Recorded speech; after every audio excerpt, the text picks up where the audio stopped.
Saviez-vous que d'ici à ce que vous ayez fini de regarder cette vidéo, environ 20 personnes âgées auront été diagnostiquées avec la démence? C'est une toutes les 66 secondes. Mais voici la partie la plus terrifiante. Et si la cause n'était pas le vieillissement, mais votre armoire à pharmacie? On vous a dit que ces pilules étaient sûres, routinières, voire essentielles. Mais de nouvelles recherches tirent la sonnette d'alarme. 99% des personnes âgées n'ont aucune idée qu'au moins un des médicaments qu'elles prennent pourrait réduire des centres de mémoire clés dans le cerveau de plus de 28% en moins d'1 an. Laissez cela faire son chemin. Et l'industrie pharmaceutique? Elle le sait depuis des décennies. Pourtant, elle engrange des milliards en vendant les mêmes médicaments qui pourraient accélérer le déclin cognitif chez des millions de personnes âgées. En fait, une étude de 2023 en neurologie et recherche sur le vieillissement a révélé qu'une classe de médicaments augmentait le risque de démence de 49% chez les personnes âgées en seulement 2 ans d'utilisation. Dans cette vidéo, nous allons révéler les 9 médicaments les plus dangereux qui déclenchent une perte de mémoire rapide et la démence, classés du plus couramment ignoré au plus destructeur pour l'esprit. Et le numéro 3. Il est prescrit à des millions de personnes pour quelque chose d'inoffensif, mais il peut réduire les centres de mémoire clés dans votre cerveau et vous n'avez probablement aucune idée de ce qu'il fait. Avant de commencer, dites-moi dans les commentaires quels médicaments vous prenez quotidiennement et si vous avez déjà ressenti un brouillard cérébral soudain ou des oublis. Nous lisons chaque commentaire et répondons avec des aperçus personnalisés. Ne restez pas silencieux. Cela pourrait sauver votre esprit. Maintenant, sans plus attendre, commençons par le numéro 9 et ne laissez pas sa position vous tromper. Celui-ci se trouve dans presque toutes les armoires des personnes âgées. Il pourrait brouiller votre cerveau avant même que vous ne le sentiez se produire. La diphénhydramine est cette pilule rose à laquelle des millions de personnes font confiance pour les aider à dormir, apaiser les allergies ou soulager les symptômes du rhume. Elle est bon marché, en vente libre, et vous l'avez probablement dans votre table de chevet en ce moment. Vous pensez peut-être que vous la prenez juste pour mieux dormir ou soulager les allergies, mais à l'intérieur de votre cerveau, le Benadryl peut perturber l'hippocampe, qui est la région responsable du stockage des nouvelles mémoires. Le Benadryl fait partie d'un groupe de médicaments appelés anticholinergiques, qui bloque un neurotransmetteur appelé acétylcholine.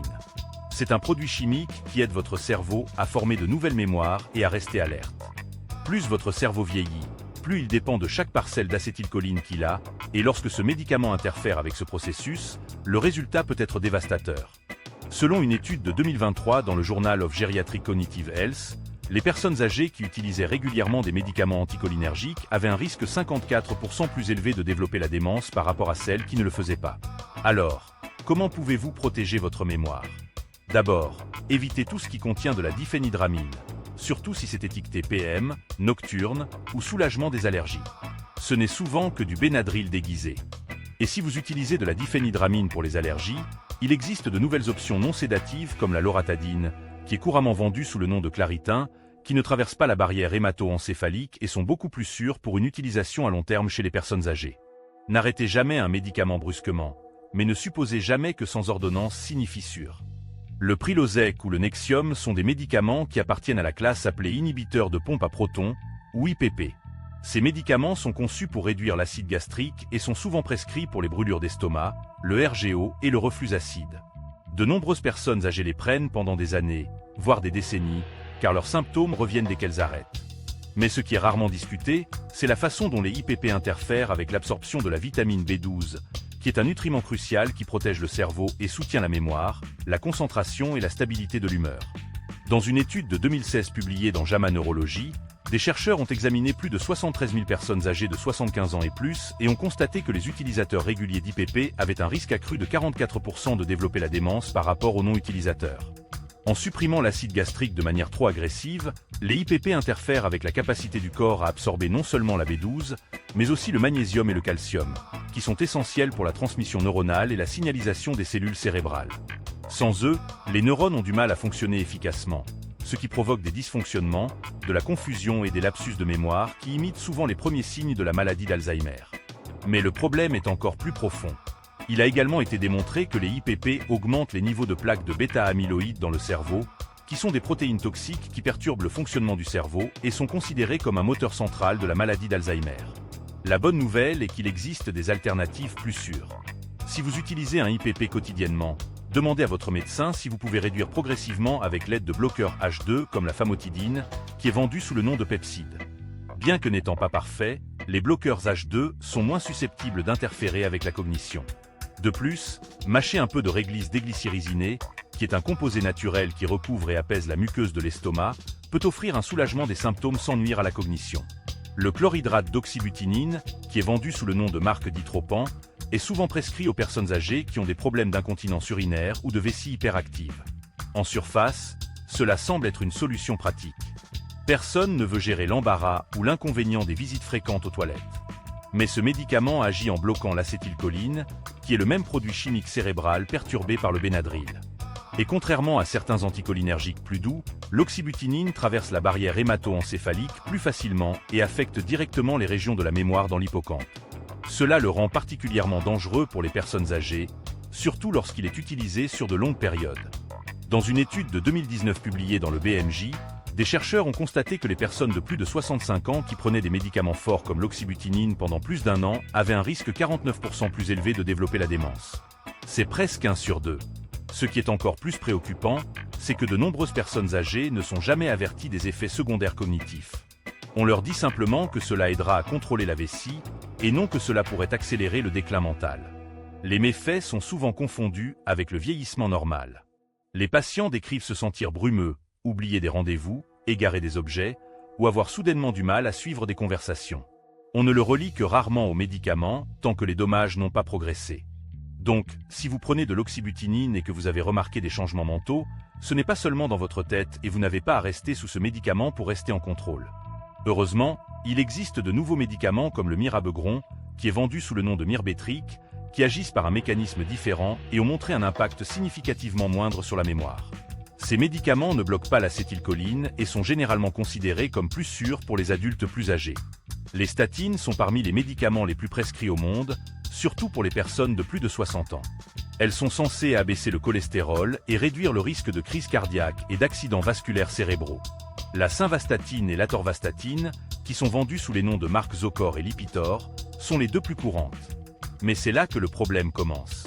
Le cholestérol n'est pas juste un problème de cœur, c'est une nécessité pour le cerveau. Le cerveau est composé de près de 60% de graisse et le cholestérol joue un rôle clé dans la création et le maintien de la gaine de myéline, qui est un revêtement protecteur qui aide les signaux nerveux à se déplacer en douceur. Lorsque vous abaissez agressivement le cholestérol, vous pourriez aussi affamer le cerveau de ce dont il a besoin pour fonctionner. Dans une étude de 2023 publiée dans Frontier Imaging Neurosciences, les personnes âgées de plus de 70 ans qui prenaient des statines depuis plus de 3 ans avaient un risque 26% plus élevé de troubles cognitifs légers, et celles sous des doses élevées avaient des déclins encore plus notables. Ce qui est encore plus préoccupant, c'est que certains patients ont signalé une perte de mémoire soudaine, décrivant des moments où ils ne pouvaient pas se souvenir de noms, de conversations récentes, ou même d'itinéraires de conduite familiers. Maintenant, il est important de comprendre que toutes les statines n'affectent pas le cerveau de la même manière. Certaines, comme la pravastatine et la rosuvastatine, ne traversent pas la barrière hémato-encéphalique aussi facilement et sont considérées comme moins risquées en termes d'effets secondaires cognitifs. Si vous prenez une statine depuis des années et que vous remarquez un brouillard, des oublis ou de la confusion, il est peut-être temps de parler avec votre médecin d'une réduction de dose ou d'une stratégie alternative. N'attendez pas que cela devienne irréversible. Plus vous agissez tôt, plus vous avez de chances de protéger votre esprit pour les années à venir. Les benzodiazépines, qui comprennent des médicaments comme le lorazépam ou l'Ativan, le diazépam ou le Valium, et l'alprazolam ou le Xanax, sont certains des médicaments les plus largement prescrits pour l'anxiété et les problèmes de sommeil. Ils agissent en augmentant le GABA, qui est le produit chimique calmant du cerveau qui réduit la surstimulation. Au début, ils semblent être des sauveurs. Ils calment l'esprit, apaisent la panique et aident à dormir. Mais avec le temps, ces médicaments deviennent quelque chose de complètement différent, un piège. Une étude de 2022 publiée dans le BMJ a suivi plus de 8000 personnes âgées sur une période de 6 ans et a constaté que celles qui avaient utilisé des benzodiazépines pendant plus de 3 mois avaient un risque accru de 51% de développer la maladie d'Alzheimer. Le risque était encore plus élevé pour les benzos à action prolongée comme le diazépam, qui restent plus longtemps dans le corps et s'accumulent dans les tissus adipeux, y compris le cerveau. Ce qui se passe, c'est une sorte de sédation chimique qui ralentit l'activité neuronale. Cela signifie que votre cerveau arrête d'apprendre aussi vite. Il devient moins flexible, moins efficace et plus sujet à la confusion, aux trous de mémoire et à l'émoussement émotionnel. Les personnes âgées sous benzo décrivent souvent se sentir comme dans un brouillard, déconnectées, ou juste pas elles-mêmes. Et le pire, c'est que lorsqu'elles essaient d'arrêter, les symptômes de sevrage comme l'anxiété, l'agitation et l'insomnie peuvent être graves, faisant en sorte que le médicament semble essentiel alors qu'il est en fait la source du problème. Pour corriger cela, voici ce que vous devez faire. Si vous prenez un benzo depuis plus de quelques semaines, ne l'arrêtez pas soudainement. Cela peut être dangereux. Au lieu de cela, travaillez en étroite collaboration avec un médecin pour réduire la dose progressivement. Des alternatives comme le buspirone, qui est un médicament anxiolytique non sédatif, ou la thérapie cognitivo-comportementale pour l'insomnie et l'anxiété, peuvent aider à restaurer le calme sans causer de perte de mémoire.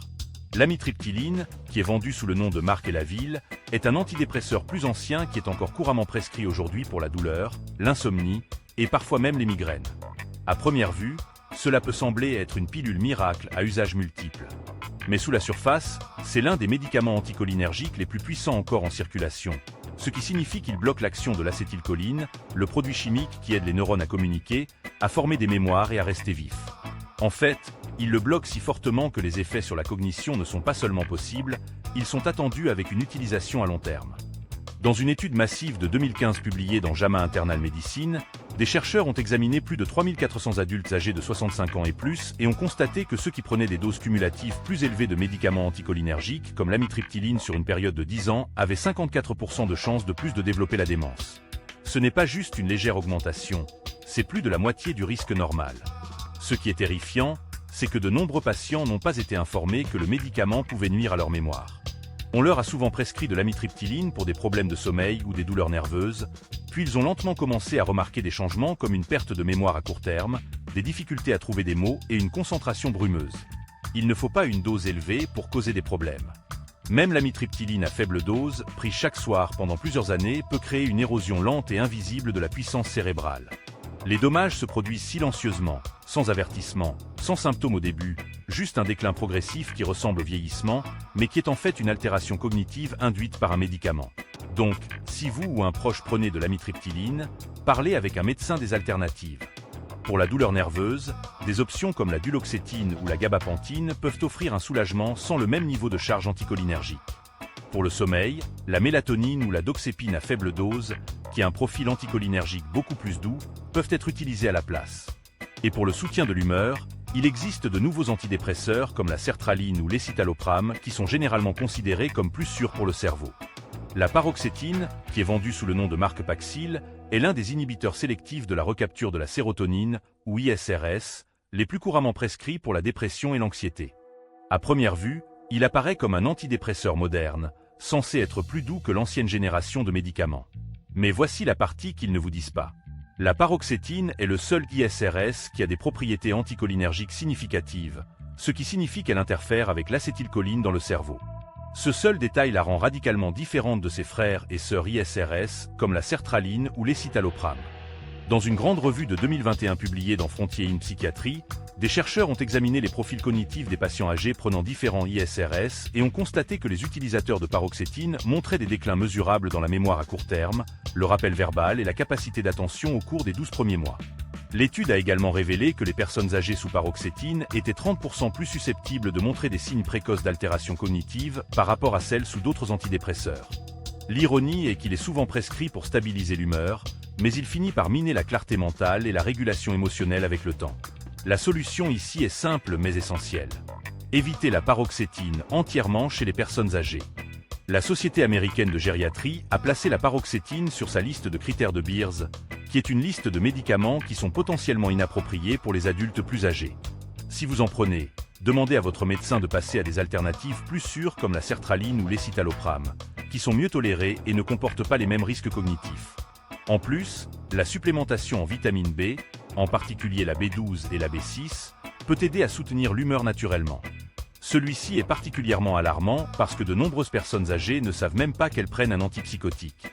Des médicaments comme la quéchapine ou le séroquel, la risperidone ou le risperdal, et l'olanzapine ou le zyprexa, ont été développés à l'origine pour traiter la schizophrénie et le trouble bipolaire. Mais aujourd'hui, ils sont fréquemment prescrits hors indication aux patients âgés pour les problèmes de sommeil, l'agitation ou les changements de comportement associés à la démence elle-même.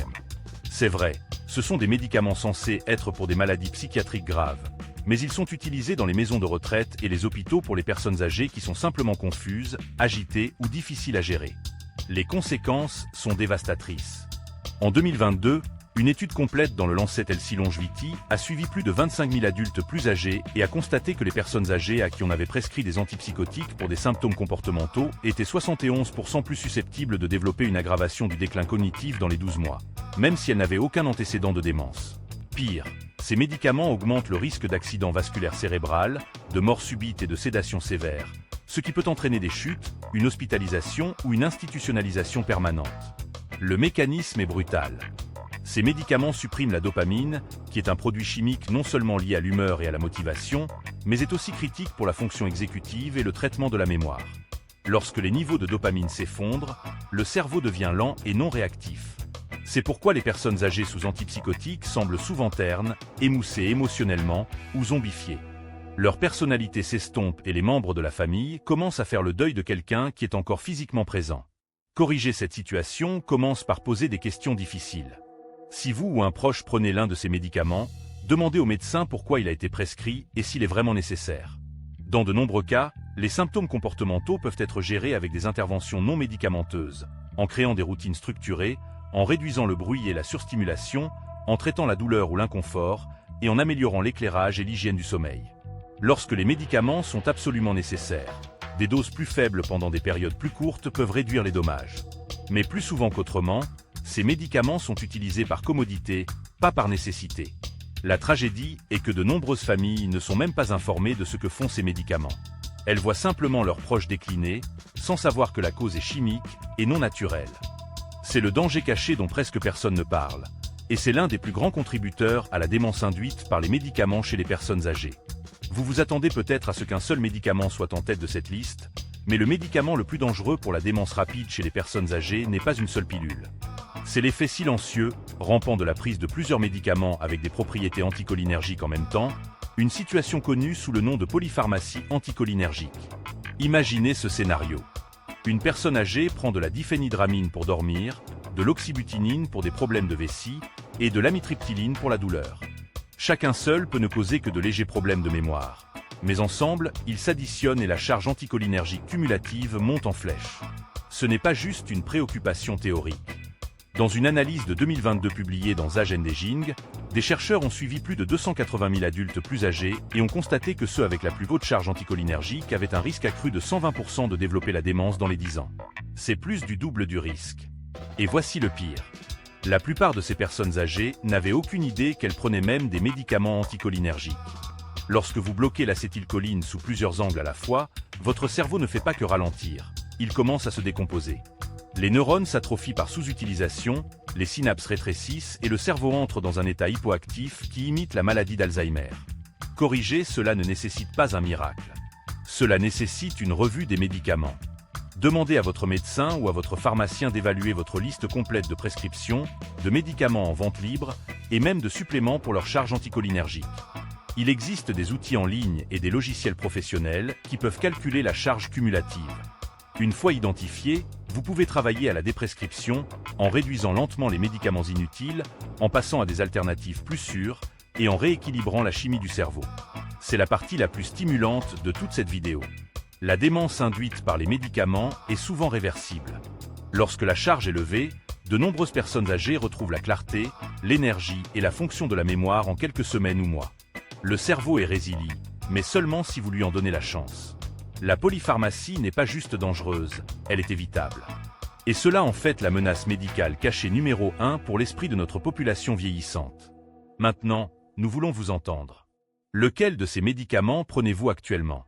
Avez-vous remarqué un brouillard cérébral, des oublis ou des changements de personnalité depuis que vous avez commencé un nouveau médicament? Êtes-vous prêt à parler à votre médecin cette semaine pour revoir vos médicaments? Partagez avec nous vos expériences et opinions dans les commentaires ci-dessous. Nous serions ravis de les entendre. Merci d'avoir regardé.